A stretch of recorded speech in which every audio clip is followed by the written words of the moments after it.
Okay, so I got some questions about how hoisting works and how that deals with memory management. I'm going to give you a very brief over the top explanation. I'll keep it very simple. Okay. All right. What is hoisting?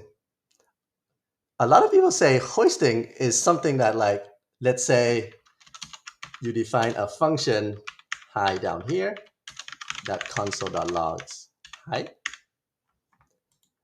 And if you console.log the function itself here, we will actually get the function definition. And people say, oh, that's because function definitions are hoisted and initialized. That means they bring the whole function to the top like this. But actually, that's not what really happens. What happens is the JavaScript engine, the part that has to do with memory management or memory cleanup, that's called garbage collection. Okay. What it does when you start your JavaScript file, it actually reads the whole file before it starts to run synchronously line by line. And when it reads the whole file, it looks for function definitions. It hoists them. That means it just creates a space in its memory for them. Okay. So that's why it's kind of like bringing this to the top, but it's just saved in JavaScript's memory. Now, things like, let's say, var number is equal to 5. If we try to console.log number, let's see what we get. We get undefined because look, var, it is committed to memory or hoisted, but its value or its initialization is undefined. We can even do number triple equals to undefined, and it should be true. Right, cool. Now, function expressions means there's an equal sign, right? So that's when you do const func is equal to function like this. Now, if we console.log this,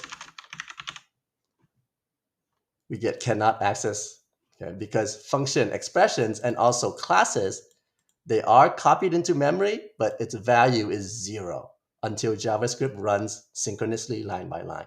Then it will update the value to whatever you put in this code, right? All right, now let's talk about garbage collection. That's JavaScript's auto implementation of memory cleanup and management.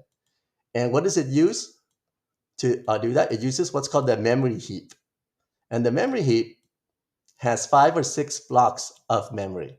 Now, memory is scarce, so there's actually not a lot.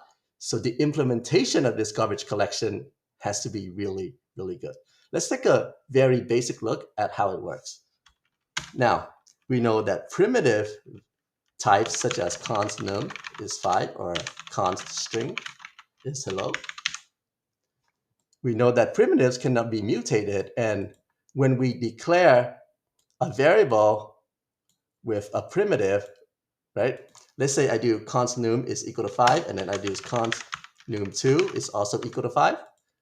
What this does is that JavaScript looks at this, it says 5 is a primitive. It creates a memory block for 5, and it creates a unique address to get there from this 5, and it gives that to the variable num. And then it creates another memory block for the second 5 and gives a different address to num2. So that's why, as we all know, when you change num1, num2 stays the same. Okay? Same with strings. Now, if we have something like an object, when you type this in memory, JavaScript allocates memory for an object. Then it creates a variable. Then it gives the address to this object to the variable. But if you do another variable, const obj2 is equal to obj1, since this is not a primitive type, it's not going to create another object in memory. Okay? But instead, it will take the address to this object that obj1 already has and shares it with obj2. Okay?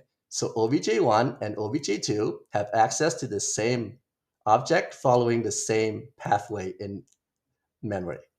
Now, why is this? Well, if obj1 was an object and JavaScript referenced this by value, if we do obj2 equals obj1, it has to create another spot in the memory heap for another object. And objects and arrays, as you know, can be really, really long. Right? It can have hundreds of properties and methods, and this would actually not be good for memory. So now, how does the garbage collector know when to clean up? Well, here, let me show you a very, very basic example. Let's say you have an object again, just named Philip. I shouldn't have erased it. And then you did some blah, blah, blah code, and then later on you do obj is equal to null.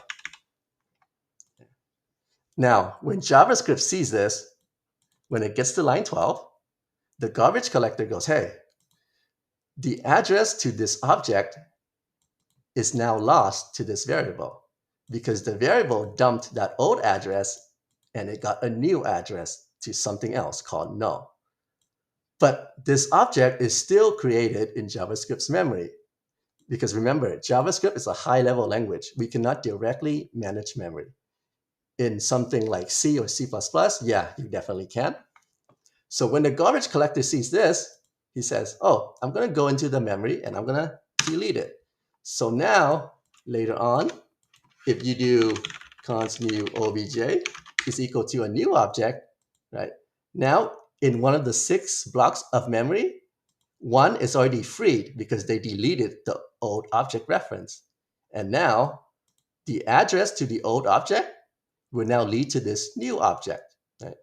So that's why primitives are referenced by value, because strings and numbers do not take up a lot of memory, but objects and arrays and functions do. All right, I hope that was actually helpful.